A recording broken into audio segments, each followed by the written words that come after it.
Right, so this spirit that they distill here, you see it's called Fock. Yes. Right, that's what I thought you said. Why does that sound like a fascinating etymological anomaly? Well, yes. Bouchon in the south. Bouchon. Spare me the pronunciation lesson until afterwards, please. The fruit that the drink is made from originates there. It's called Reneg, I think, by their old clans. But many of them of the new religion did preach against their cultivation, cursing them for the spread of licentiousness and declaring them a gift of devils. You could memorize poetry like this. Shut it. Anyway, during the Old Alliance, many of the very old noblesse de Bouchon that kept with the old ways decided to flee their holdings in the south to seek refuge in Urboni Claim-a-Khmer, and they brought with them the seeds and the knowledge of the cultivation of Le Fruit de Foc. Fruit de Foc. The seal fruit? Aye, because it grows best near coasts, and when it's ripe it curves up like a happy seal resting on a rock. It certainly looks like part of a happy seal. When you know it, nobody makes the connection. It's a perfectly innocent coincidence that has absolutely nothing to do with druids or fertility cults. That's oddly specific.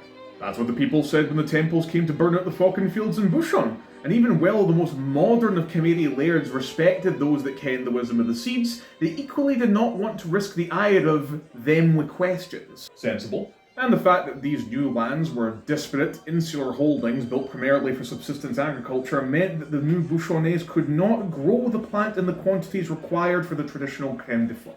Seal cream? I had a hard time picturing it. However, the All Clans of Khmer, of course being lovers of quality drink, put their learned folk to the task of turning the foc into a fine white spirit, or skull. Skull foc? Aye, we borrowed the word from the Jarl's folk after the toast they'd make. Whenever they came to the northern coast raiding or trading, there tended to be drink involved.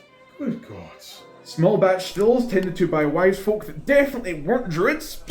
Made for a heady, fruit-forward spirit with warm spice notes that became just sippable when watered by half. And a drop less? Mouth open, tongue flat, down the hatch, and do not breathe or it's like inhaling a burning orchard. Burning orchard is right, I think that scalded my nostrils. I'll just take that back, thanks. Why? What's wrong? Nothing, I'm just gonna have a quick word with whoever's tending the bar. Okay, should I be... Oh good, you're all back. What, did you expect us to be late?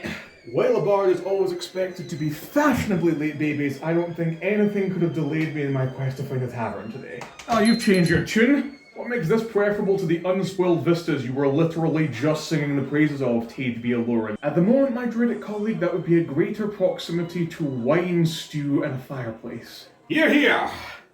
I am yearning for some of the creature comforts that I am missing back in Glass, much as our comrades in the Highlands have been very accommodating. You cannot be thoughtless enough to use the C word in public like that. See your absolute lack of tact. This is why your so-called revolution isn't going to succeed. Please, please, my siblings in the gods, can we just once dispense with the politics and sophistry just long enough for us to fill our empty bellies and wet our weary whistles? Seconded. By the way, my noble cousin, did you remember to inquire about some cheese for Mr. Camembert here? I did. It's yet to materialise, but our friend Manuel's up at the bar having a word, so I'm sure she'll bring it back up a bit. Why is Manny over at the bar having a word? I'm not sure. It started with... Right! Who is the fucking dead man that served me tainted liquor?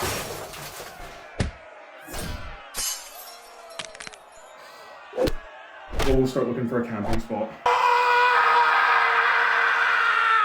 Tea or coffee today, pet? Coffee, I think, today, dear. I'm going to be about town. Oh, what's on the agenda? Oh, surveying the building sites, getting some intelligence from the port, maybe doing another quick check-in on the dean. Again? I mean, I sent the Archmage like you asked, but I still haven't had any new drafts for the opera. You know what I'm going to say. Out of the question, send the Grand Instructor. They're currently outside the city talking to the Paladin orders. Well, then send the Hierophant. They are heading back to the Climate Moot. Well, then send the Archmage again. With the Archmage in tow. Oh, come on, they can teleport! You go then! Love, I am busy doing half the big picture work running your realm in an attempt to better the lot of its 23 million souls. Too busy to drop off our peace offering to the chief engineer?